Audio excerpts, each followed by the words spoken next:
رسول اکرم صلی اللہ علیہ وسلم کے شہزادوں کی، حضور کی اہل بیت کا مقام کیا ہے؟ حضرت امام حسن و حسین اچھل کے آئے ہیں، حضور کے کندھوں پہ چڑھ گئے ہیں،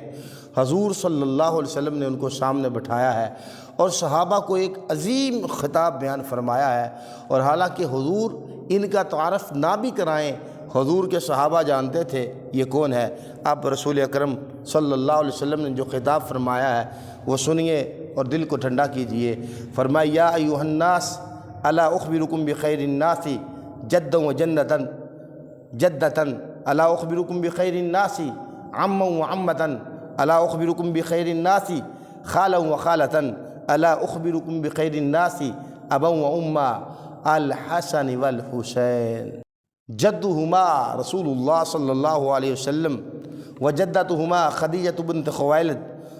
سلام اللہ علیہا وامہما فاطمہ بنت رسول اللہ صلی اللہ علیہ وسلم ابوہما علی بن ابی طالب وعمہما جعفر بن ابی طالب وعمتہما ام حان بنت ابی طالب وخالہما قاسم بن رسول اللہ صلی اللہ علیہ وسلم خالاتہما زینب ورقیہ ام کلثوم بنات رسول اللہ صلی اللہ علیہ وسلم۔ فرمایا جدہما فی الجنہ ابوہما فی الجنہ امہما فی الجنہ امہما فی الجنہ امتہما فی الجنہ وخالاتہما فی الجنہ وہما فی الجنہ ومن احبہما فی الجنہ۔